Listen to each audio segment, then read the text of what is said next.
Where do you live, Olivia? Amsterdam. Oh, you do? Wow. Oh, lucky How you. fun. Thank you. How long have you lived there? So we moved there about a year ago, Oh. Northern California to Amsterdam. So it was a bit of a transition. I'm autistic, so having a lot of humans around is Not your ideal hard. scenario. So you got diagnosed with autism very late in life. You have 40s? Yeah, so it turns out when I was 7, my parents took me in Paris at the time, to a child psychologist, and he listed down everything that would be today considered to be the traits of autism, but girls don't have autism at that point in time, right? Right. Or ADHD. Or anything, right? Yeah. They have hysteria. Yeah. But they can be prescribed vibrators in the 19th century or whatever, right?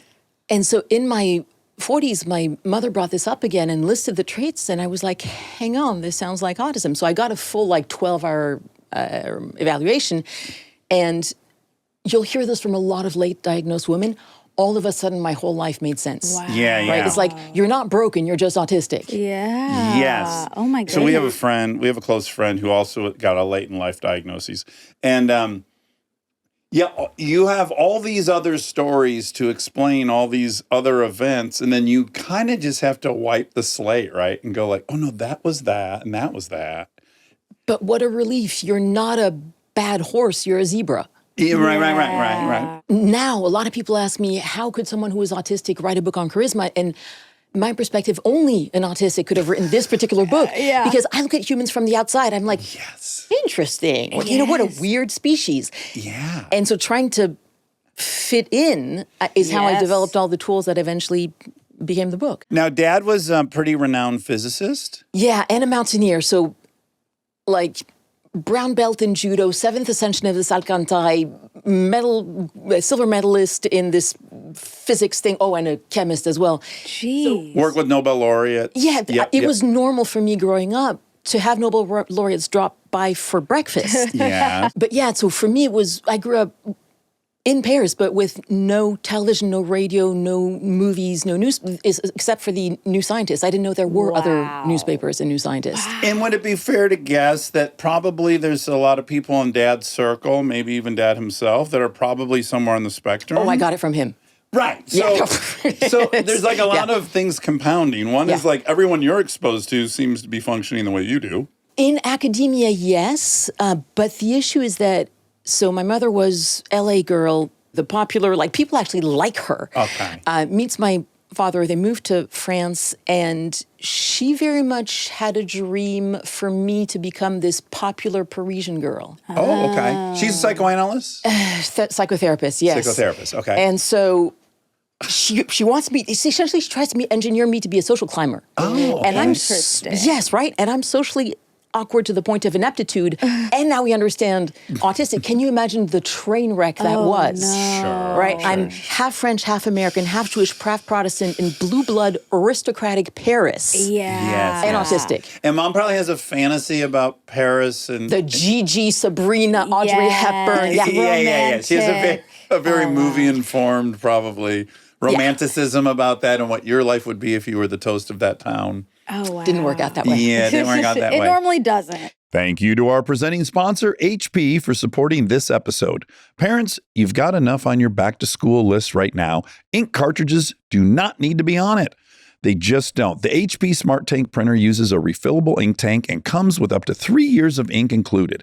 It's the last printer you'll ever need. To learn more, search HP Smart Tank. Did academics come easy to you? That did, but you have to understand the French school system. The French school system is not designed to make happy children. It's designed to break them down, just like in a cult, to then build them back up to be proper French citizens. So athletes are dumb. This is an understood thing. And so because I was a swimmer, I was told by my head teacher, well, you're only fit to become a garbage collector, quite obviously, since you're so stupid as to become an athlete. And this was not unusual. Wow. So academics were relatively easy, but at the same time, what was really interesting to me wasn't academia. Law was fascinating, but for me, the part that was more interesting was this secret manual that everyone else seemed to have gotten on how to interact with humans that I hadn't been given. Yeah. Right. Because your undergrad work was with law? Yeah, I did law in France, then law in Germany. and then left for Peru, then New York. So a lot of law and the theoretical practice of law was fascinating, but I never used it. I've always believed, and this is probably the autism, that if there's an answer, it's in the library, right? If you want to fix something, you figure out if there's science behind it. Yeah. Turns out there was. And I was really lucky that it was just the turning point in charisma research was 2011. Oh, no kidding. Yeah. And that's when you started. I had started looking at it quite seriously, but I wrote the book in 2012, just after. Wow. Yeah. That's great timing. Yeah, it was perfect timing because there had been some studies before then that showed that charisma is just behavior. Yeah. But 2011 is when they started showing, and it's been repeated ever since, that charisma is teachable. Right. I think we all come into this conversation assuming you're born with charisma or you're not. Right. And also you can be. Yes, certain people. Right. Yeah. So it's not either or. No. It's and. Yeah, there's genetic predispositions. And people always believe, for example, that extroverts are more naturally charismatic. And actually, extroverts have an easier time with certain forms of charisma. Right. Introverts are going to have a better time with different forms of charisma. Right. There's categories of charisma. All sorts of flavors. Yeah. But yeah, a lot of people, myself included, first assumed that charisma, you have it or you don't, you're born with it. Not at all. So the only difference is that the naturals start learning it so early that by the time you're an adult, it looks as if it was natural. People who become very good at it, it's really interesting. Like Steve Jobs, you can see him from 1983 to 2011, you can see him learning each of the charismatic elements literally step by step by step. Well, can we start with the definition of Yes, it? before we get to definition, can I just ask, what were you teaching at Berkeley that you were teaching some technique that you had been designed for Harvard and MIT, and you were teaching a class at Berkeley that they had to be security guards? That one, yes. Yeah. It was the class on first impressions. We have science. We know how first impressions happen. Thin slicing, it's called in technical terms. And so this was a class on how to kill it with your first impressions at a job interview, first date, you name it. And yes, it was quite popular. I bet. And is there a concise version of that? Are there like 3 hallmarks to that, or 4 or 5? Or? Yes. It is true that you never get a second chance to make a good first impression. They happen in under 2 seconds. So if you want to ace your first impression, the best work actually happens before you walk in the door. Interesting. Oh, tell me more. The vast majority of your first impression is going to be nonverbal, which means that getting your body language right is the critical thing. However, body language is unfakeable. Right? The reason for that is that there's so much body language emanating. Were you aware of your eyelids fluttering in front of your eyes until I mentioned it just now? Right. No. Right? No. Right. How about the weight of your tongue in your mouth? Right. How about the position of your toes? Yeah. Have you forgotten your eyelids again? Yeah. Right? So there's so much body language that if you try to control it consciously, it's impossible. 10 other things will... Yeah. And then it's going to be incongruent. You're going to come across as fake. It's terrible. So instead, the best thing is before you walk in the door, one of the best techniques is to imagine that you're going to be meeting one of your best friends, because that will get you into the right body language before you walk in the door. Yeah. Then you walk through the door and just be whoever you're going to be. Right. But just by getting this boost of positive body language, that makes the first impression go better. So that's working inside out. Yes. And we can also work outside in on certain things. Certain things, But the yes. body language thing should be inside out. You're always going to be at your most natural. Charisma really can't be faked. Yeah. Right. But you can gamify your way into it. Yeah. Yeah. That makes sense. Yeah. Okay, then definitely, sorry. Now, let's yeah. let's get a definition of charisma. That's going to be a challenge because everyone has their own. So the way I look at charisma is people are always like, is it like charm? No. Charm gets people to like you. You can be incredibly charismatic and be a total asshole. Right. So Yeah. charisma is more what gets people to trust you, to want to follow you, what gets you to inspire people, the impact you have on others. And it is a feeling of inspiration. It is a feeling of attraction and almost of magnetism. Interesting. Would we include confidence? Can you have charisma without at least the veil of confidence? Thank you for asking that. No, you can't. Confidence is one of the key components. But here's the really important thing, and I hope we get the chance to talk about this. Yeah. Self-compassion turns out to be more important than self-confidence. Elaborate. Okay. Because just quickly, if we're talking about leadership positions or follow my vision or trust my vision, we have to have confidence. If that person is not confident about their own vision, there's no way we're getting on board. Yeah, you need to project confidence, but how do you get to confidence? Because telling someone, just be more confident, that's not going to help. No. Right. For me, it's always the, now what? Like, how? Yeah. And for so many people in our current environment, it turns out that the one thing that is the most reductive of confidence is actually self-criticism. So ironically, self-compassion, learning how to forgive yourself, learning how to accept, embrace, and eventually celebrate yourself, that is the path to self-confidence, which becomes really hilarious when I end up working with this big alpha dudes who want to project power, and the path for them is going to be through the tenderness of self-compassion. Yeah, that's got to be a tough sell for them. If they've been like bootstraps, paradigm, ignore pain. Science helps. Science helps. Because logic and science, I can show. Have you ever been in a conversation and you say something and all of a sudden your brain goes, ooh, that was stupid? Sure. Right? All the time. What happens to your face when you're thinking that? It tenses up, it cringes. Keep in mind what the other person was looking at you, and all it was self-directed judgment, but they don't know that. All they know is that while you were looking at them, listening to them, presumably thinking about them, they accurately read coldness, criticism, and judgment on your face. So naturally, they're going to assume that that was about them. So two conclusions from that. One, when you see someone have that facial expression, I spend my time in other people's heads. 80% of the time, it's about them, not you. Yeah. And two, this is why self-compassion and self-forgiveness are so bloody important, is because self-criticism fucks up your body language. Yeah. Interesting. So the logic is, if you want to stop messing up your body language, learn how to forgive yourself. And that is how that will unblock the self-confidence, that will then give you the power, that then will then give you the charisma. Then you can rule the world and blah, blah, blah. Okay, so for starters, we should talk about what the downriver effects of having charisma are.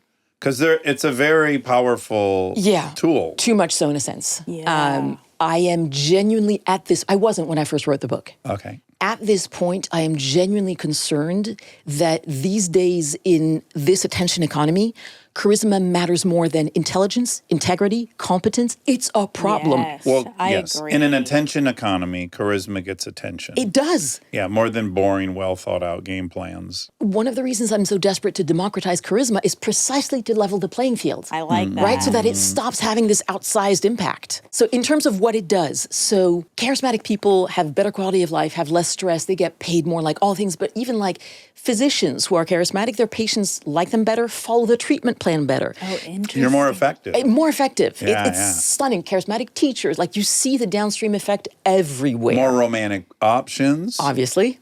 Yeah. The less stress thing is like, who wouldn't want Interesting, that right? aspect? Yeah. But that's because a topic that you have both explored, charisma is tied to status. Yes. Yes. Definitely. Yeah, And high yeah, status yeah. equals less stress. Yeah, more resources. Yeah. Okay, what are the pitfalls of charisma? So the obvious ones are, with charisma, you can do bad things, right? There's been books and books written about this. Hitler, incredibly charismatic. Yeah. Need I give a Yeah. worse example? Dynamic speaker. I mean, Trump is charismatic. Yes. We gotta, he Oh, yeah. is. Yes, incredibly charismatic. So those pitfalls are obvious. The less obvious ones are the pitfalls of being charismatic to the charismatic person, such as you can convince people even when you're wrong, which can have some seriously bad effects. You can shut down brainstorming. And now this is going to start sounding a bit unbelievable, but I'm always like, no, please believe me, this really happens. If you forget to turn the charisma off, people can get addicted to it. You see it in Silicon Valley all the time, that the VCs fund the most charismatic founders. Yeah. Oh, I'm sure. Can you tell immediately when someone walks in if they're charismatic or Yes, not? but so can you. Interesting. Yeah, you know when someone walks in, you're in Hollywood, both of you, right? Right. That's true. Nearly everyone we talk to is pretty charismatic. We're spoiled. I guess. Yeah. I guess. Because they're so. professors, they're authors, they're the people that like they're leaders of some kind in some way, I think.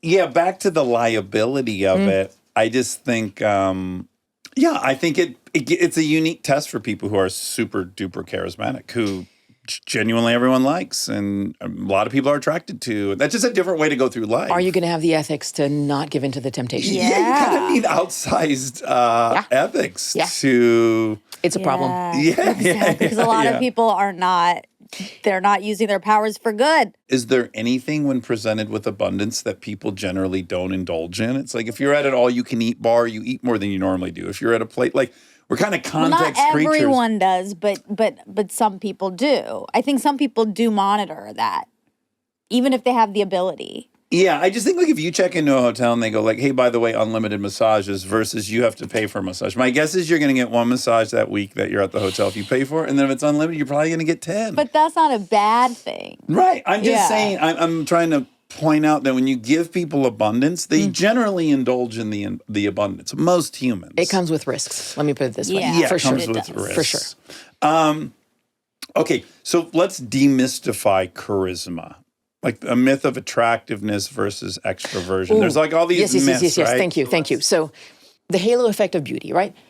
Are physical people physically attractive people at an advantage in terms of being charismatic? Sure. Yeah. However, you can be incredibly charismatic and profoundly ugly. Hello, Winston Churchill. And in fact, being more charismatic will make you appear more attractive. Yes. And for men, taller.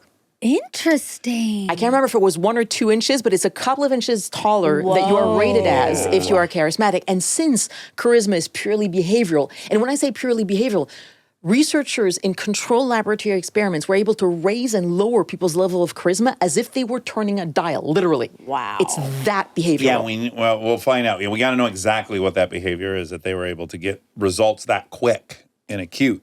First one is it attractiveness? Attractiveness helps, but is not necessary. Second, is it extroversion?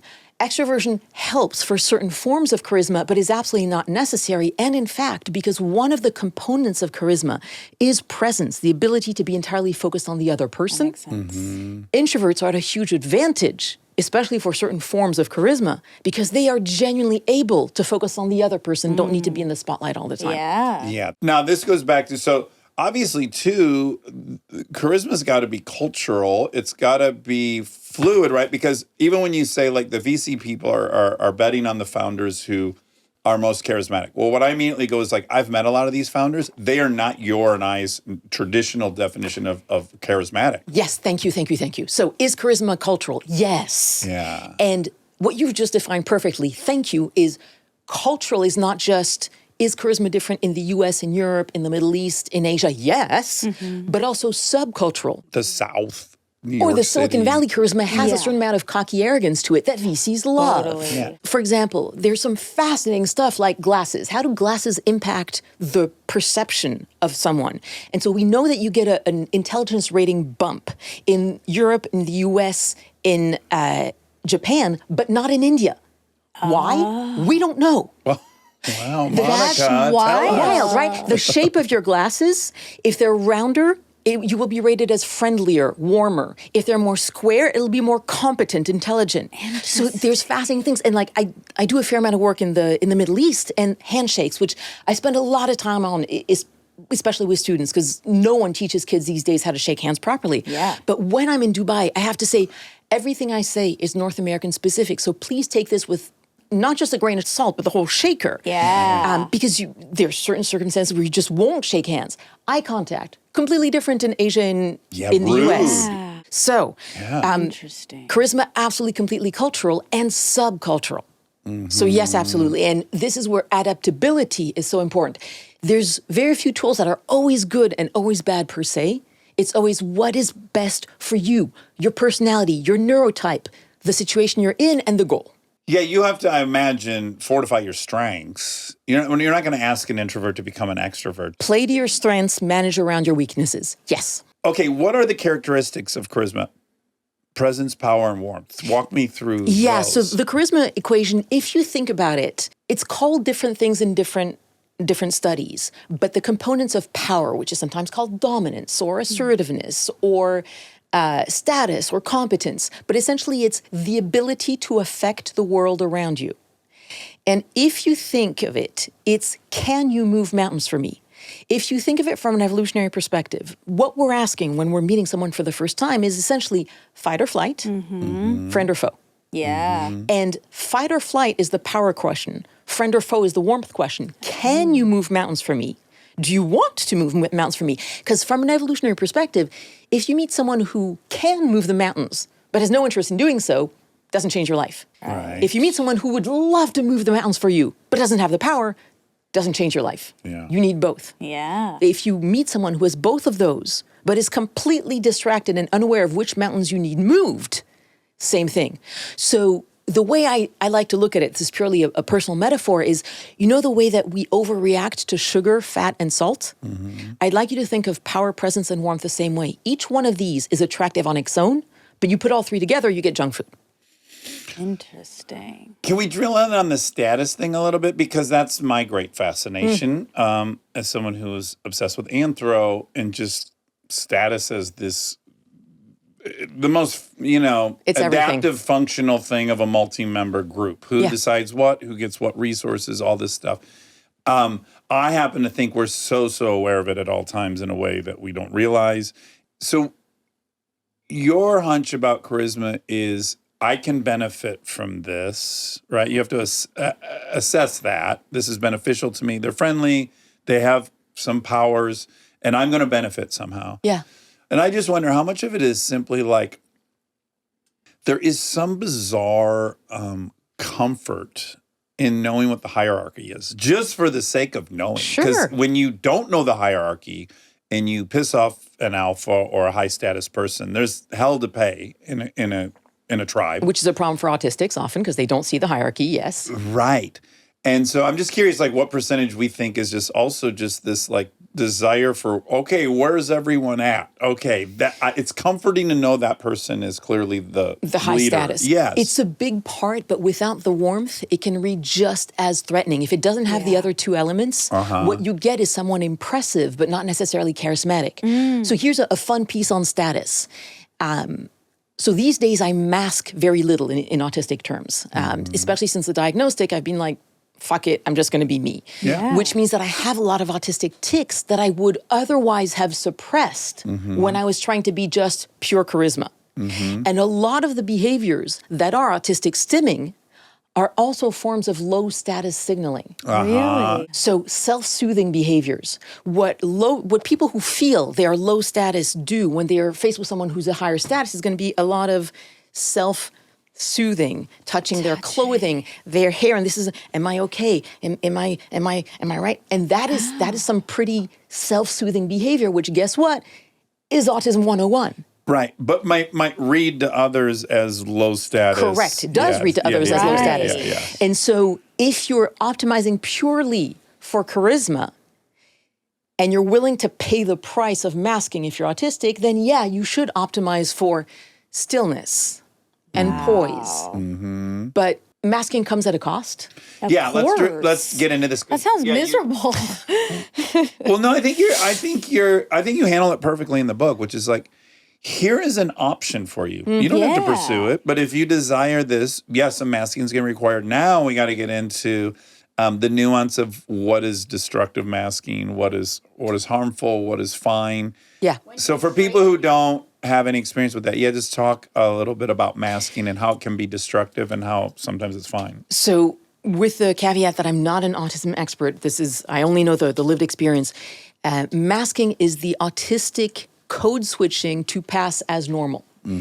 And so one of the challenges I had to the book is that a lot of people were saying, isn't the book just masking 101 for autistics? And the answer is yes, absolutely. You can, for neurotypicals, it'll make you charismatic. For autistics, if you do everything in there, it may lead you to appear as neurotypical.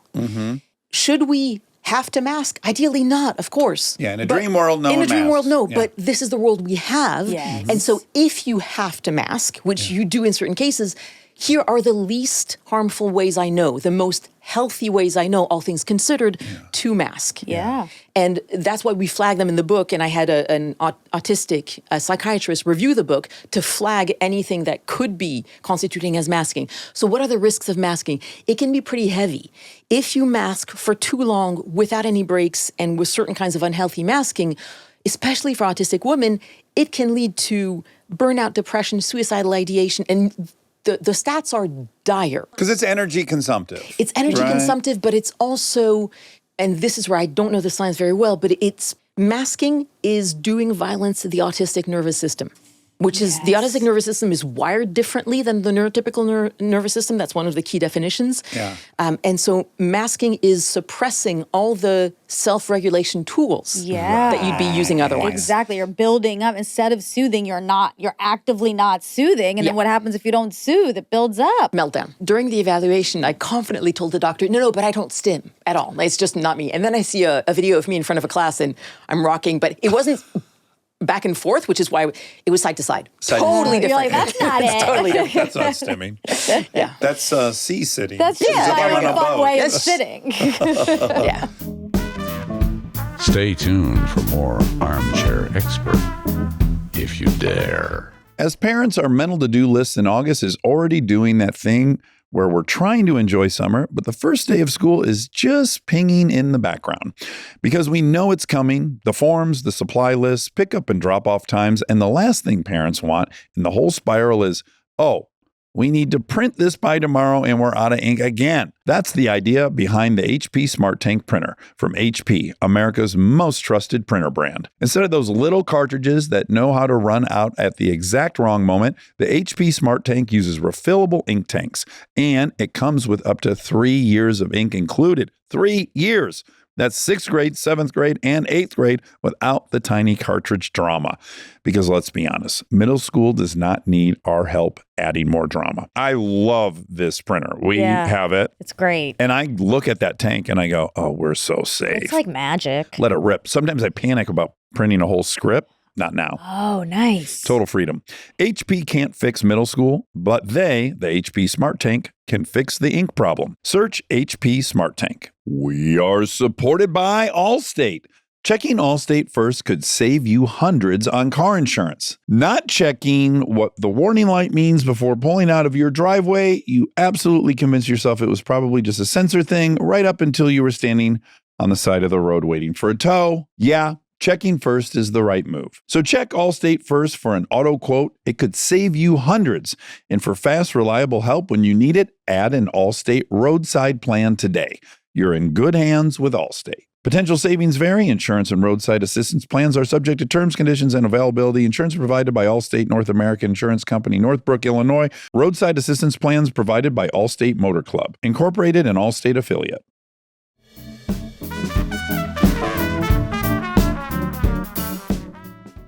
Yeah, we one time interviewed a clinical sociopath, and she was explaining her mask, which was fascinating. And then we encouraged her, like, go fucking mask off. Like, what would this conversation be like, mask off? And she's like, okay, what'd you get arrested for? Like, she just went directly into how she would prefer to communicate in real life, which is like, let's get to it. I want to ask the gnarliest question about you, and I want to really dig in on that. And I thought, oh, yeah, that's exhaustive to be living a version of yourself that just really isn't you. Yeah, one of the reasons that I'm more comfortable here than I would be in a corporate interview is because I've listened to a few of your podcasts. You guys do real. And so I knew that I wouldn't have to, it would be okay if I didn't mask Yes. whereas I'm going on some other interviews later in the week and they've given me the guidelines and I've been like, this is going to be... You're going to be buttoned up more. Oh, boy. Oh, yeah, wow. yeah. Wow. Oh, I'm so much more interested in someone stimming or doing whatever someone's thing they're real doing. behavior. Yeah. I kind of love it. I see, that's what's so funny because I'm like, that is charismatic to me, like being very, I think that's confident, like being very real. What you are, unapologetically. Owning, yeah. So you'll see me in literally two different modes of charisma. You can see me on stage in recordings when I was in my 20s, and I was like code switched 100%. So I am fully polished on stage, like perfect New Yorker.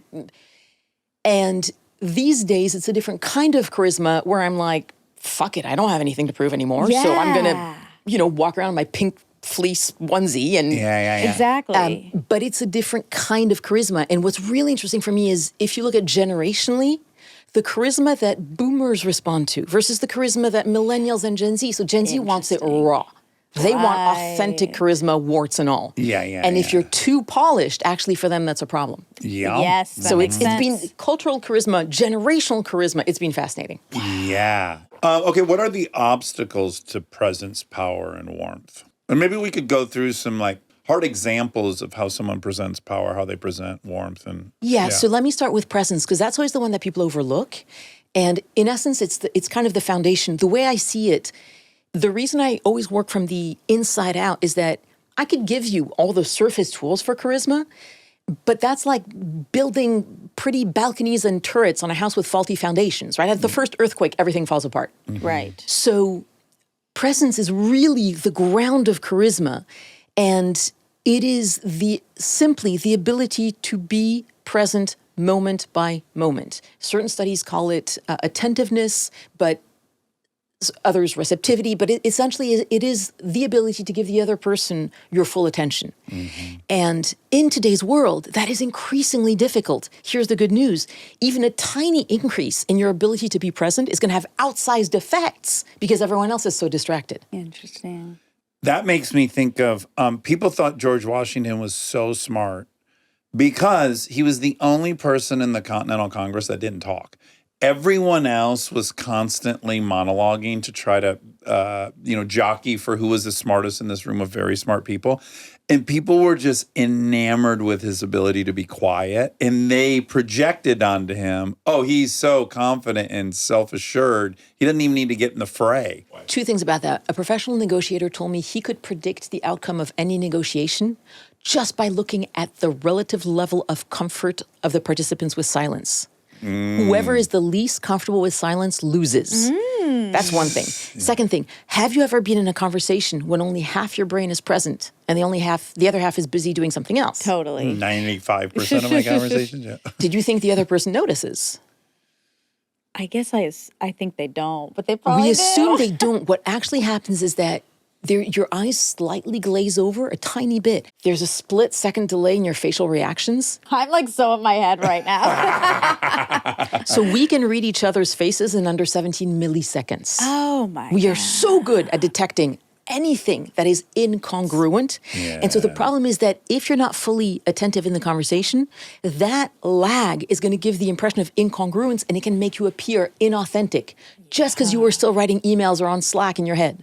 So yeah, the ability to be fully present is really the ground for all charisma. And what's a practice someone can get into that would help? There are lots of bigger tools, but if you want the 2-second tool, if you're in a conversation, you feel that your brain is somewhere else, focus on your toes, the physical sensation in your toes. Because what this does is it forces your brain to scan your whole body from head to, of course, toe, and it gets you very present in the moment. You only do that for a moment, then you get back to the conversation, obviously. Right. But yeah, your toes is one of the best tools for instant presence. Love that. How about before you enter the situation where you're liable to have a wandering mind, is like breathing helpful? Breathing is really good. Yeah. If you're in a situation where you feel safe doing this, and if you're in a headspace where you feel safe doing this, a whole check-in with your emotions. Where's my head at? Where's my heart at? That can be a very grounding experience if it's appropriate for you. I mean, it's bloody uncomfortable, but meditation is one of the best training grounds for charisma. Yeah. It makes really sense. is. It's a gym for the mind. What about power? So people think of power as the ability to command people. It's not. It is simply giving the impression that you have the ability to affect the world around you. Power is read almost entirely through body language. And what happens really is that what they're looking for, because they don't have the time, as in anything else in first impressions, they don't have the time to figure out how much power you genuinely have. This is the rule. In general, people will accept whatever you project. So if you seem confident, people will assume that you have something to be confident about. Mm-hmm. And this is where we get into the questions of, do you understand the difference between self-esteem, self-confidence, and self-compassion? You should tell us. Okay, so self-confidence is your belief in your ability to do something or to learn how to do it. Self-esteem is how much you like yourself. Interesting? Both of these are positively correlated with narcissism. which is not a good thing. Makes sense. Yeah. Self-compassion, on the other hand, that's how you handle yourself when shit goes wrong. And that is the one that is the biggest predictor of health. So if you ever want to have an expert on self-compassion, Kristen Neff is the grande dame in that field. What word did you just use?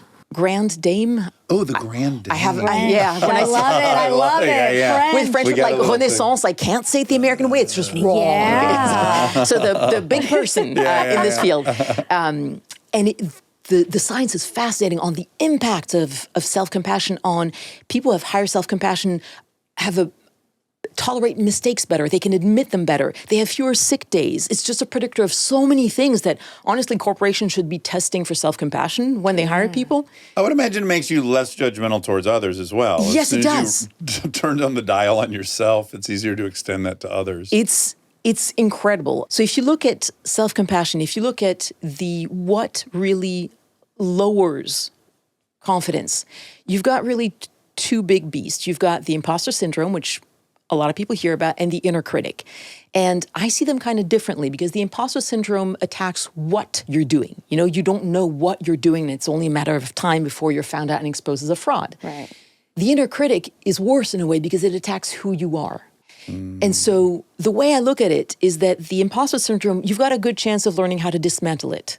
The inner critic will be with you for life. It's like your shadow. You'll never get rid of your shadow. I think we have a lot of people that think they're suffering from imposter syndrome, but it's really the self-critic. And they're different. Yeah. Yeah. And they have different The remedies. imposter syndrome is so common with people we interview because they're in extraordinary situations, which Sure. no one's really certain if they're really ready to be in or capable of handling. But I think sometimes you see that window has closed for that when you should feel that way. And I think there's another force at play that's more, because you The inner actually critic. can do it and you know you can do it now. So what else is going on? Yeah. So on the inner critic, the best book I've ever found is called Embracing the Inner Critic. It's a pretty old book, but small book, really useful.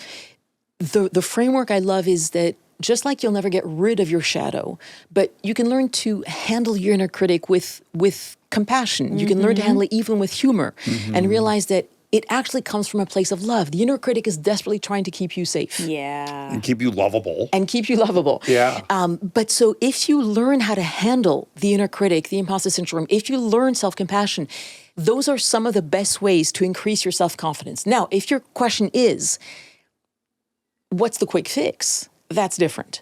So there's two ways I look at it. First, for a lot of people and almost all women, I would beg you to learn martial arts, specifically Brazilian Jiu-Jitsu. Yeah. Because there's a kind of grounded confidence that comes from knowing you could take the other guy down, whoever it Right. is, that nothing else I've found ever gives you. We are all hairless monkeys barely descended from the trees in terms of how much time, Yeah. right? So knowing that you could take care of yourself in a fight, Yes. that really changes things. Yeah, bet. it's reducing a sense of vulnerability. It does, but it Yeah. also means that you move differently. Yeah. And so all the full contact grappling sports are wonderful, especially because women are taught to be small. We're taught to not take up too much space. And so we spend our time and then maybe tilting ours. And what we're communicating is, please like me. Yeah. I'm harmless. Exactly. Don't worry about me. And I'd like you to communicate the opposite, to learn how to take up space. Yeah. My daughter and wife train with Cecily Gracie from the Gracie family. Lovely. And what's so rad about that, and she teaches 4 girls, and the stuff that is taught is so intuitive. It's how do you shake a man's hand? If you don't want someone to put their arm around you in a picture, how are you holding your body? There's all these subtle ways to present your body to the world. That's not a fight, but is incredibly empowering and effective for making sure your body is moving through the world as you'd like it to. It's not just fighting. Yeah, it's learning how to own the space around you. Yeah. It's moving like you're the predator. Yeah. So that's one. 2 is improv. Improv is a fabulous training for confidence. It's wonderful. Oh. But in the moment, if you need I need confidence in the next 2 seconds. So if you can close your eyes for a second, just a second right now. Okay. Don't steal my wallet. I'm trusting you. So imagine cutting the lemon in half and feeling the lemon juice on your tongue. And now imagine dragging your fingernails across chalkboard. Right, open your eyes. Yeah, no Yeah, thanks. that was horrible. There was no lemon, there was no chalkboard. But your body produced very real physical reactions. I got a shiver. To a completely imaginary event, right? Yeah. And so what this is the placebo effect. It's the reason why you get scared watching a scary movie, even though you know those are just well-paid actors up there who are delighted to look that they're getting their head chopped off in exchange for a couple $1 million, hopefully. And you're on a couch, you're safe. You're on a couch, you're safe. Yeah. But our brain, to simplify it, our brain doesn't know the difference between imagination and reality. The placebo effect is free, has no calories, has lots of beneficial effects, why it's called the placebo effect. We don't use it half enough. Yeah. So using visualization, there's a reason why more than 80% of Olympic athletes use it. Yeah. And so imagining a previous triumph, a time when you felt incredibly confident on top of the world and getting all 5 senses involved, that's one of the ways to get an instant confidence boost. Yeah. When I read this, I was like, what would be my thing? What moment can I point to? I'm dying to know what yours would be. Monica. Does mine- something come? Yeah. Is it state championship? Yeah. Isn't it crazy these little things you do in your life? They might be trivial, but it's like, no, They are lasting. they make you. Either that, but all of it would have been cheerleading, like landing my first back tuck, like that. Those things where it's like that you don't forget the feeling. Like, oh my God, I actually did that. Yes. I couldn't believe it. I didn't think I could. I tried so hard, and I did. I think that's the key. I Yeah. didn't think I could, and I did. Yes. Yeah. Or like I did this thing that a lot of people can't do. I mean, all those feelings they do. They make you feel confident. What do you think of? Because I started martial arts fairly early, that was just always a part of my life. It wasn't like a pivotal moment. No, I think it was probably the first time I realized I was good at public speaking. So I was about 18. So yeah, it would have been the same kind of early memories. Yeah, it's huge. It makes sense because it's like the first kiss that you remember your firsts, right? Yeah. So probably that. And confidence for me is easier to get into than warmth. I live in my head. And so the confidence piece for me is rarely the struggle. And would I be wrong to guess that the autism is one of the added challenges with the warmth aspect? Yes. So one of the misunderstandings that people have is that a lot of people think, but when I disclosed my diagnosis, a lot of my, some friends were like, you didn't know? Especially the friends in the Valley. They were like, oh, I thought you knew and just didn't talk about it. I was like, well, thanks. But other friends, especially those with whom I'd been masking, said, but you can't be autistic. You have emotions. Right.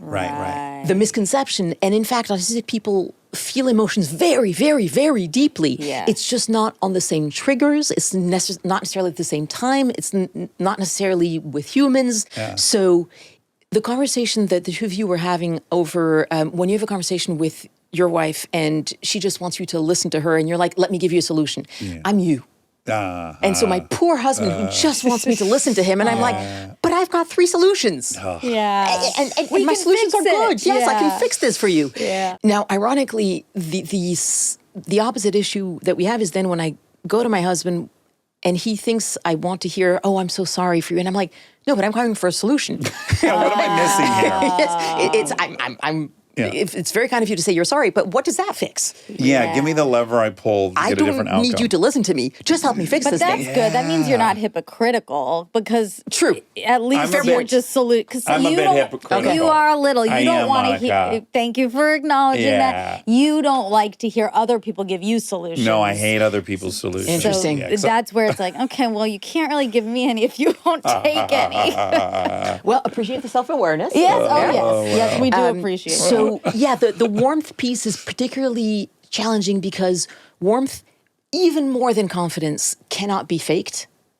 It is really, so warmth really gets read in the eyes and the voice. And have you ever heard about a Duquesne smile, a real smile versus a social smile? No. So in a Duquesne smile, it actually affects the inner corners of your eyes, for example. They go down a little bit. Paul Ekman, who's was the great grandmaster of facial expressions, We know these. He had a partner, and they were documenting every single facial, across the world. and they were realizing the emotions were hitting them. It was working inside and out and outside and Mirror in. neurons, right? It's fascinating. Yeah. But one of the things that was fascinating, for example, was realizing that unilateral expressions are learned. Facial, symmetrical ones are the ones that are instinctive. In any event, you can learn as an actor to get yourself into the mindset that will emote the warmth. But if you try to just control your eyes deliberately, it will not work. Interesting. The same way that, and this is important for people to know, if you are feeling angry or stressed and you try to just suppress that, not only will it not work, but you will create an increased stress activation in the other person's brain. Here's my favorite piece of data on this, was when the MIT Media Lab in 2008, they were able to model with more than 80% accuracy the outcome of sales calls, negotiations, and business plan pitches without listening to a single word of content. Oh, baby. What were they looking at? It was like John Gottman's shit. It's kind of the ratio of speaking to listening, and most importantly, the excitement and the confidence, which were the two key pieces. But what's fascinating is then when I was working with startup founders, I had to explain to them, you're spending 3 hours on your PowerPoint. That's great. It's a lovely PowerPoint. It's beautiful. But your body language is more than 80% of the outcome. Yes. And you're spending zero time on that. Yeah. So this is one of the cases where you really are going to have to get into a genuine state of warmth. But the placebo effect can be your friend too. And especially when you're dealing with difficult people, I don't care what you have to imagine. Go nuclear if you have to. But imagine that their dog just got killed in a hit-and-run accident. Their spouse asked them for a divorce. They lost both of their parents that morning. Whatever you have to imagine. To get in that moment, you're not going to sustain it through the whole conversation. But just get yourself into a mental space. And also, difficult people are usually difficult for a reason. Right? Yeah. Usually they didn't have a life filled with happiness and love. So try to imagine them in their awkward teenage years and what horrible life they have now. If you can get yourself in a place of genuine empathy, that will pour forth in all your body language, your energy signature, and that will change. That's what will get you charisma. People think that charisma is how you make people feel about you. It's actually a lot more how you make them feel about themselves. Yes. Don't try to impress people. Let them impress you, and they will love you for it. There's another one of these counterintuitive things. It's like, I remember in my 20s, I talk about him all the time. I had a friend, Scott Johnson. Everywhere we went, every girl was in love with him. Every guy liked him. I was like, oh my God, Scotty asked people so many questions. Make them feel interesting. Yes. And it's like so easy and it's genuine. And there's nothing wrong with it. And just the outcome I could not observe. Like, oh my God, people love him because he's interested in them. There's this famous story about two men who were running for the post of prime minister of the, at the time, British Empire. And one young lady went to dinner with both men on consecutive evenings. Yes. It is alleged that that young woman would go on to, by the way, become the mother of Winston Churchill. Oh. But the press asked her the next day what impressions the two men had made upon her. And she said, after dining with Mr. Gladstone, I thought he was the cleverest man in England. After dining with Mr. Disraeli, I thought I was the cleverest woman in England. And this latter one. Disraeli won the election, Yes. It makes sense, though. If the other person starts saying, am I talking too much? You know you've got the ratio right. Yeah, exactly. Yeah, I think of, so when we edit this show, not anymore because it's video, but it used to just be like these audio files, right? And I like always have this image because you see the two, and I'm like, how much is that their audio file going before our audio files are going? It needs to be ours is this much and theirs is this much. Like I'm always like aware of that. And that's how I think conversation, like you should attempt conversation to be. Like ideally, more the other person's audio file than yours. And one of the key pieces there is, as much as possible, realizing that charisma does not depend on how much time you have available, but on how present you are during that time. So the ability to be fully present during the interaction, rather than worrying about the next thing you're going to say or the thing you've just said, you want a fast pass to charisma, that's it. How do we overcome these obstacles? We're getting into it, but these are some techniques. The one for warmth, what's the technique to lock you into that? The warmth is find a way to really like the other person. You know, a lot of the book, honestly, is just using the brain's deficiencies to your advantage. So the placebo effect, you can use that in many ways. Here's another one. Have you ever had the experience of a day where all the little things go wrong is harder to handle than a day when one big thing goes wrong? And that's because our brain is crap at understanding scale, right? You can use that to your advantage. if you can find 3 small things in the other person that you like, I don't care if it's like their shoes are shined, nice belt, they were on time, or at least they showed up. Right. No crust in their eyes. Whatever it is, if you can pile up the little things, Yeah. that sends your brain down a certain path. And that's often enough to get enough of the liking in your brain and in your body language. It always has to be genuine. You can't try to convince yourself of something you profoundly don't believe. Yeah. But yeah, It just points out how hackable the brain is, right? Like, totally. and I think it should help to depersonalize our failings, which is like brains work a certain way. We had this guy on about violence being motivated out of a sense of justice. And he made us do this practice, which is like a forgiveness practice, whether you really genuinely want to forgive the person or not, physically transfers where your brain is thinking currently into another region. It has to. It's the only part of your brain that can formulate the forgiveness thing. And just the act of doing it pulls your brain into the right place you want it to be. And it's just nuts that it's that hackable.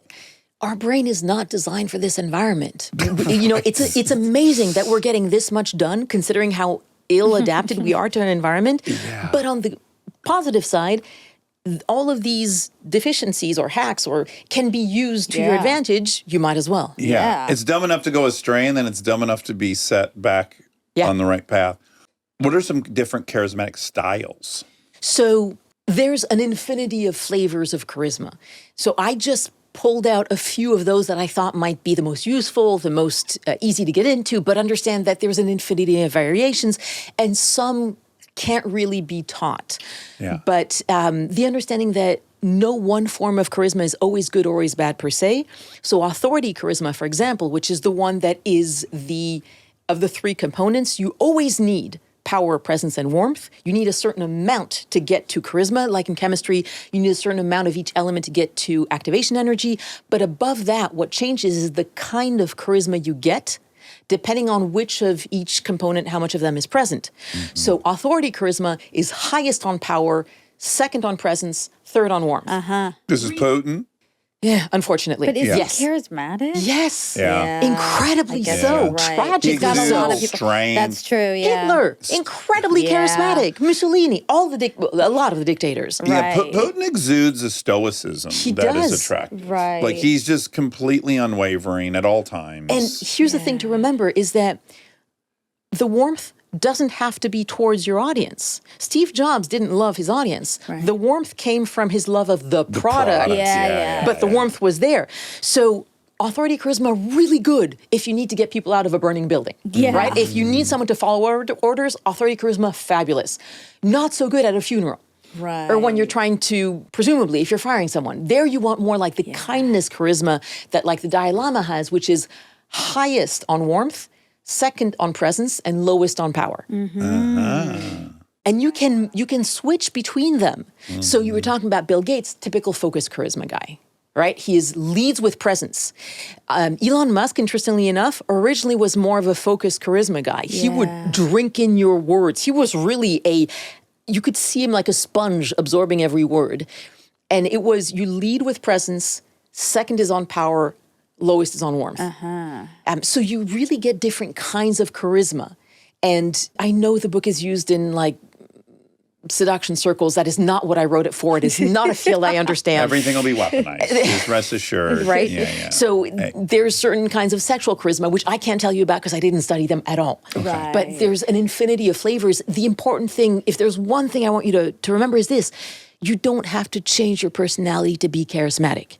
Right? You're not betraying yourself. You are not. All it is finding the different kinds of charisma that work best for you in this situation or that situation. I see it as kind of getting credit for what you already are. Yeah. And one of the reasons why spending time at MIT, for example, is important to me because I really deeply care about helping science survive. And I feel that we are in a moment, a crisis of legitimacy for science.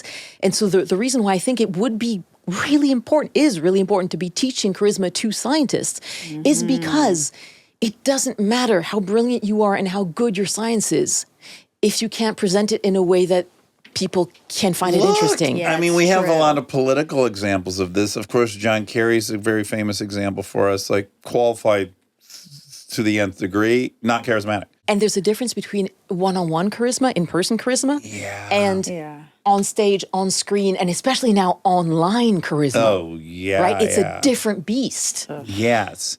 Well, which we're going to get to. I think that's my question. Yeah, 10 for you. Stay tuned for more Armchair Expert, if you dare.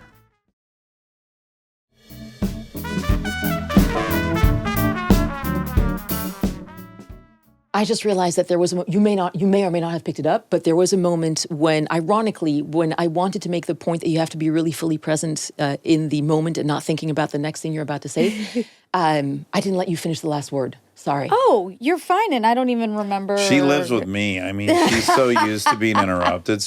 No worries, and I don't even remember, and it was probably not important. I've beat her into compliance. I mean, it's there's no such shameful. thing as finishing a sentence here. Okay. Go ahead. You were saying. Just kidding. I'm trying to get better. I don't know if I'm You're getting getting better. I don't know. You're getting Work in progress. Yes, that's right. Aren't we all? What's a charismatic style of listening? So that's in the focus charisma. If you're an introvert, being able to be really fully present and deeply listening is the fastest way to focus charisma. The fascinating thing is that of all the styles of charisma, that's the one that I see as, in a sense, the most valuable these days, especially for the younger generations, when we live in a state of continuous partial attention. When being fully present for 10 seconds is a miracle for a lot of people these days. Yeah. And so the ability to truly deeply listen is one of the most powerful tools of charisma you have at your disposal. There are a lot of personality traits that people first assume to be a detriment to charisma that are actually an advantage. But I was just thinking, the honest answer, if you want a one surefire path to charisma, is find a cause you are passionate about. Because that will get you the presence, because you are fully focused on this one thing. It'll get you the power, because you are confident that this one thing is the right thing to do. And it'll get you the warmth, because you care about this one thing. That's one of the reasons why you so often get the charismatic activists, the charismatic movement leaders, because it hits power, presence, and warmth in one. Yeah. Right. Find your cause. You want charisma, find your cause. You'll get laid. That's great advice. Yeah. Body language, we kind of talked about that. Yes, only to reiterate that you can't fake your body language. Yeah. Do the pre-step stuff. Yeah, but you can train it. So what you're getting from me right now is a lot of things that I would have normally suppressed. I'm nodding a lot. I am doing a lot of autistic stimming, but that is something that I would have trained myself out of 10 or 20 years ago. So if you absolutely must train yourself into specific body language, you can, but it will come at a cost, so make bloody sure it's worth it. Yeah. Save your moments for that. Okay, so increasingly, younger people's lives are online. Yeah. I don't know how one is charismatic online or digitally. It's totally different. So for this, I actually got the guy who was the scientific editor on the new edition is the guy on vocal and digital charisma. The chapter on online charisma is him. He wrote it. Because this is 14 years old. When you first wrote it, there's no way you could have anticipated. No idea. Yeah. And by the way, post-replication crisis in psychology, one of the reasons I was so keen to get the science of the book redone is because all the science had to be reevaluated. Power posing, for example. What's power posing? Like One of the biggest replication crises in psychology was when Amy Cuddy originally came out with these power poses, and she said it's going to change the way you feel, and it's going to change the neurotransmitters, the chemicals in your body. And then replication crisis happens, and hers was one of the studies that couldn't be replicated. Fast forward 2018, her and her team come back and say, yes, we can replicate part of it. Okay. Not the chemicals, but yes, the change in the internal state. Okay. So this is the autistic piece, I guess. It was physically painful for me knowing people were out there reading a book with outdated science. And so I was like, please let me fix this. So with online charisma, I'm going to put a lot of caveats because the science is so new that some of the studies that are in the book were just published or even pre-publication. Oh, wow. Yeah, so this is new stuff. But Oliver's research showed that one of the fascinating things is vocal fluctuation, which was one of the things that the MIT study had found was critical. So there's two things. Okay. The end of your sentences, so it's the difference. So I'd like you to pay attention to just your emotions when I say the following sentence. The real problem with a lot of people's lives is absolutely the color of their toilet paper. And if only they changed from pink to blue, everything would change. Now, of course, your brain eventually cuts in and says, hang on, this is absolute bullshit. Yeah. Sounded very convincing. For a while. Yeah. Now, imagine if I say the problem in this country is immigrants. And if only we got rid of the immigrants, right? Yeah. So I can say anything with this tone of voice. Yeah. That was very Hitler-esque. The blue-eyed people are the issue. Yeah. And you, Dax, I can see, are the source of all the problems in my country. Yeah. So what you're looking at here is the speed and the depth at which the end of my sentences and even sentence breaks descends. So it's the difference between the sky is blue, that uptalk that unfortunately so many American teenagers have. Like, when they're saying things like a question, even when it's not a question. Yeah. The opposite being, and pink elephants took over from the blue rhinoceri, and that ended the war. And that can make pretty much anything sound credible. Yeah, the conviction in your voice. But the what sounds as conviction, competence, that comes from that dip. That rhythmic. Yes. Yeah. And what's interesting is one of the myths that was dispelled that I believed in is that I thought that lower voices were more charismatic.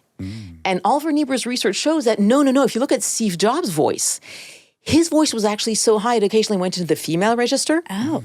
But he had that fluctuation. So it's more fluctuation better to simplify it. So like you say, eat your carrots for grandma. So it's that, right? The opposite of what they call the engineer voice trap, which is the monotone. And then we have this really exciting thing that is happening, and you can't believe how exciting it is, right? Right. It's the pattern more than the tone. It is. So high fluctuation and fast and deep drops at sentence breaks and at the end of the sentences is what will make you sound the most impressive, confident, competent, trustworthy, et cetera, et cetera. Right. Yeah. It's as if you're saying full stop after every sentence you say. Pretty much, but even in the middle of sentence breaks. Because if you listen to Obama, so one of the other things that's really interesting that alpha humans tend to do is that, they tend to take up space. Like they'll put their arm on one chair, their feet on another chair. Yeah. And in a sense, they do the same with their sentences. Taking up space, you're communicating that you are so damn confident in either who you are or what you're saying that the other person will not dare interrupt. Yeah. Yeah, he has a calm, slow, confident delivery of everything. But you also don't get the sense he's searching for words. That's why you don't want to interrupt him, because it's not like you're doing him any favors by interrupting. You're like, what is the rest of this? What is he going to say? He knows what it is. Like, you don't feel worried. That's a lot of why other people interrupt. I think it's like to finish, to help. It could also be excitement. Yeah. And excitement can be a real double-edged sword where like the autistic love language is info dumping. If you like someone, you want to tell them all the things you know about this thing, right? Yeah. And the more excited I get about a topic, the faster I speak, which is a real problem. So the ability to have an alternating tempo. So there's so many fascinating things, but back to online charisma, a change of one semitone will get you, if you're an established influencer, 50,000 more subscribers on average. It's fascinating. Wait, what does that mean? Sorry. Isn't it text or no? When they're talking to camera? When you're on camera, a change of even one semitone in range and pitch will get you on average 50,000. It's fascinating. So there's that. There's also the fascinating stuff like audio compression can lead to emotional confusion, where especially for women, the emotions like excitement will be read as anger and impatience. And so one of the quick fixes is if ever you know that you've got a bandwidth problem, turn off your camera, because the emotions are so important that it's more important to get your voice across well than to get your face across. And the other things that were really interesting was the placement of the camera. Sure, we all know that you should have it slightly above, never below. But just by taping the image of someone you really like above the camera, that can really help you get into the emotion of speaking to someone you like. And your voice is going to change. Online charisma is fascinating. Yeah. That is so interesting. It is. I'm glad that Chapter 15 exists. because everything in life is trade-offs. I think if you're on the outside of charisma, you're like, yeah, who wouldn't want it? Sounds great. And no big deal. So let's talk about the downsides of charisma. So the downsides that we talked about, you can convince people even when you're wrong. There starts being a certain amount of expectation that people can really become addicted to your presence, addicted to the high of being around the charisma, and that can be exhausting. So there's a lot of the double edges where you can start drinking your own Kool-Aid faster if you're charismatic, and you can run straight into a brick wall with that. I've known founders who were too charismatic for their own good. Yeah. They were so good at raising money with bad ideas because no one felt confident enough to tell them they were wrong because the charisma was overpowering. Yeah. I have, this is so anecdotal, there's no studies on this, but I have noticed for guys trying to get sober, the more charisma you have, the harder it's going to be. Interesting. Being too charismatic means that fewer people will hold you accountable. Yeah. And one of the best things you can have in your life is someone who doesn't fall for your charisma. Who's not charmed by you? I have a lot That's of them. And that's, if she and your wife don't fall for your charisma, they're blessings. But envy.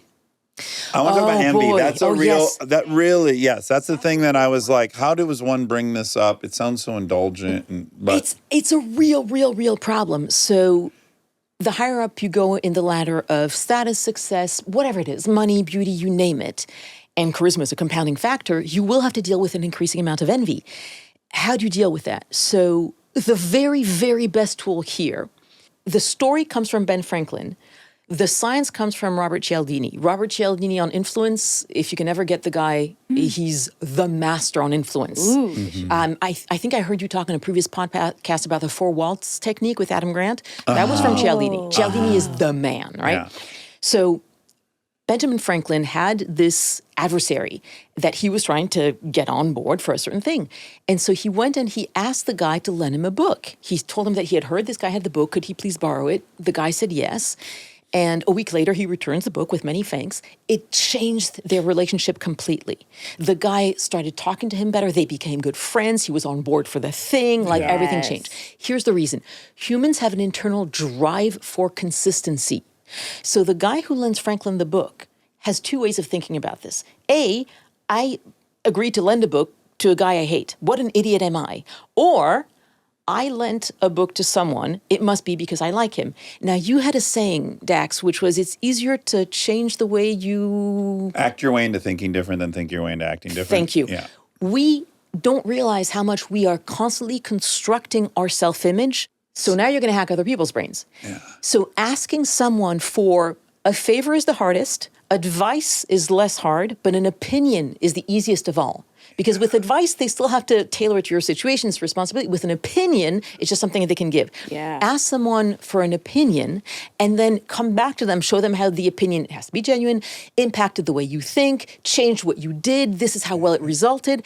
Give people responsibility for your success. It's saying you had an impact on me. Yeah. And the criterion of impact is change. So it is your job to show how they have changed you. Because then if they feel that they had a hand in making you, then you must succeed. Yeah, they're now connected to the charisma and they're linked and they're... And to the success. And then your success becomes their success. Yeah. This is the reason why expressing appreciation and gratitude has so many good reasons for it. But one of them is you want to diffuse envy. Expressing appreciation and gratitude is a way to show people the good things they have already done for you. It's a real trade-off. Yeah. And it's not the only one, right? There's the envy. You're held to higher standards. The Superman effect means that people start expecting you to be able to fix anything, to be magic. And that is a real problem, especially at work. Yeah. And so if you stumble, then you fall much further when they discover you have feet of clay. Yeah. One of the ways that you can diffuse that, the Superman problem, is by expressing vulnerability. And so it is one of the most humanizing things you can do. It is not something that will necessarily lower your charisma, but it is a really good way to remind people that you are human and fallible. So someone, yes, as they're taking on this goal of becoming more charismatic and more influential and more effective in life, they need to also probably be thinking about also downsides are coming your way. Mitigating the downsides. Yeah. Yeah, and having a game plan for that. And it can get pretty surreal. I only had one experience of this, but back when I was writing the book, when I was practicing, everything that's in the book I was practicing at that time.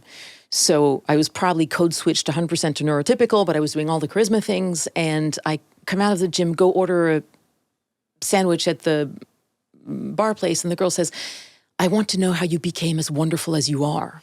And all I had said was, hello, can I have this sandwich? And this for me is not a normal experience. Yeah. So this was one of the experiences where I was like, holy shit, this fucking works. Like it really works. But then learning that you really have to turn the switch off after that, because otherwise you'll have the glowy radiance thingy, which can be great, but then everything else that comes with it. Yeah. So, yeah. And it's not hard to get addicted to the glowy radiance. It's a big question. It really is hard not to get addicted. In my case, it's easier because when I do the full-on normal charisma, it's exhausting. Yeah. Like you want to turn it off. Yeah.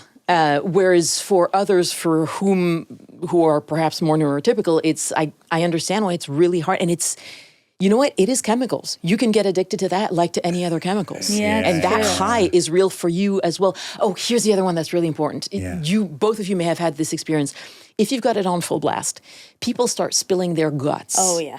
And then the backlash comes the next morning as their ego wakes up and said, oh my God, what have you said? And then they hate you for the rest of their lives, right? Yeah, you said it can be a very intoxicating experience to be with someone with a ton of charisma, and you can end up sharing in a way that you'll have a hangover for. You absolutely can. It's like, in a sense, it's like you're both drunk on it. Yeah. And it's a bit like you're putting them under a hypnosis spell. Yeah, they feel a little betrayed. Like you can put a spell on them or something. It really can create this cocoon of safety around you in which time and space stop and they just spill everything. So that is a real risk. Yeah, it's also, this happens on dates. Yes. Where like I do often feel sort of guilty after a first date because they've said a lot of like very personal, intimate, revealing things. And I do back, but it doesn't faze me the same way because I'm used to doing it. Yeah. And so then they feel a lot closer than I feel. And then it feels like, oh, fuck. Like I feel I have done something wrong. So that is exactly what you get to, which is the asymmetry of how important the moment was for them and for you. Because for them, it's I've never had this experience of self-revealing with anyone before. And for you, it's Tuesday. Exactly. I love this. We had a guest that was talking about a co-star who she was very charmed by and fell in love with. And then she noticed he had that effect on everyone, and she felt very betrayed by that. And I remember bringing this up, and I said, I'm going to attempt to offer from his point of view, which is like, he's just him. Yeah. And you're upset that he has that effect on everybody. But of course, if he had it on you, that's what effect he has on people. You can't really get that mad about it. Like, it's not just you that's going to experience that. True, but at the same time, you have to learn the good strategies for giving them an off-ramp. Yeah. So that they realize in the moment how much they're sharing and give them a way out of it in case they want to. And it is really, in a sense, your responsibility if you're going to put them under this charismatic spell.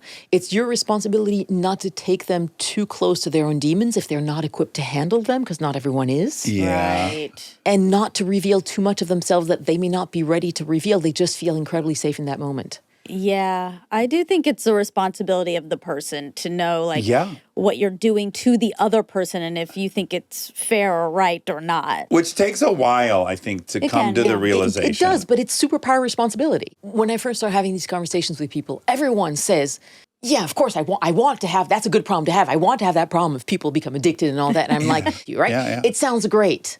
But I actually once fired a client whom I will not name, but I fired him because of the swath of destruction that he was leading through his personal life. Yeah.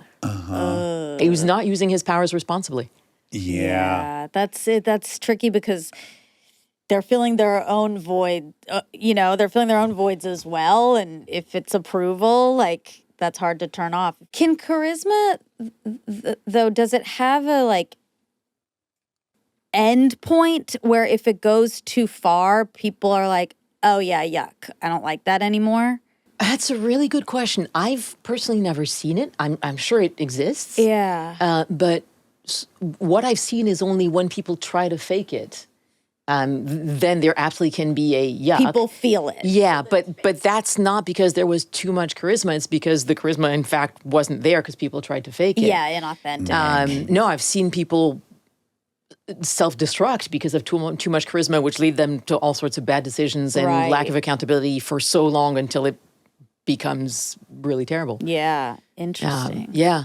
So fascinating. It's fascinating. I love that it's been studied and that there's great science behind what you now understand about it. An increasing amount, especially now with the online work, but most of it is US, EU, and a little bit in Asia.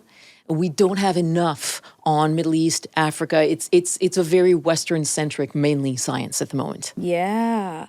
Do you think maybe these other places don't put up as much of a premium on it? I don't know. I think more like in a collectivist society as opposed to an individualistic society. That's what I was going to say. I don't think charisma is a good signal. Yeah, it's because possible. status, of course, exists in all humans, but it's not as important in some societies, or it's measured differently. It's measured differently. It's not like possessions and achievement. And it's power how good of a son you necessarily. are. Or the West, the neighbor. relationships. Exactly. Yeah. So I'd be curious. Good question. Don't know. Yeah. Well, it's all very fascinating. Olivia, you're wonderful. I'm so glad that you didn't mask at all. Thank you. I enjoyed every Yeah. second of it. The Charisma Myth, How Anyone Can Master the Art and Science of Personal Magnetism. And it's been reissued, and we have some updated science. And you have a really fun component, which is people who have read the book years ago have written in over the years, and you often are putting in some of the reader's own experience and anecdotes with the cool. chapters. Really cool. I like that. Yeah, was there part of you, was there a part that gave you great pride, and was there a part that you went, oh, uh-oh? Yeah, both. So the first thing was that no one expected this book to go this big, right? It's in like 23 languages or something or crazy? We're about to sell 1 million copies. That's like who amazing. thought, right? Yeah. It's in Mongolian, for example. So especially because it is mainly Western science, I really didn't expect it to go that international. But hearing from all over the place, and there are some areas that were totally normal, like, hey, I use this, it worked great in my dental practice, job interview, fill in the blank, right? And then I get emails like, I didn't share his name in the book, but this one medical student who used it in Turkey during the earthquake to keep the population calm, get everyone working together, get different crews. How do you answer an email like that? Yeah. Right? So there were really some really humbling moments. Wow. And it's hard for me to take them in. So that says something about my own psyche. But there are sometimes when I'd get these emails and I could only read one sentence at a time because it was too much for me to take in. Yeah. And I'd literally have to read one sentence, go walk around, and then come back and read another sentence. Yeah. The life it's had has been stunning. The variety of applications we've heard from people in like Nigeria and all over the place. And then I didn't expect the high schoolers to really take this to heart. Because I really wrote it for adults, but it makes sense for job interviews, for everything online. Yeah. I think most adults by late 20s, they've accepted whatever charisma level they think they have. Whereas in high school, you're still hopeful. You are. In a sense, for me, that's the tragic part, because the reason I got into this is because I couldn't figure out. I mean, I was like, I'm smart. I should be able to interact with these other humans, and I can't. So clearly, What are they doing? what's the thing that I'm missing, right? And so I went, and it turns out there's science about it. So one of the tragedies for me is the reason I desperately want this to be taught alongside reading, writing, and arithmetic is, one, democratize charisma, so it has less an impact. But two, so much of these are just ways to get people to more easily to connect with one another. That's it. All right. Well, thank you so much. Everybody check out The Charisma Myth. This was wonderful. Thank you so much. Thank you.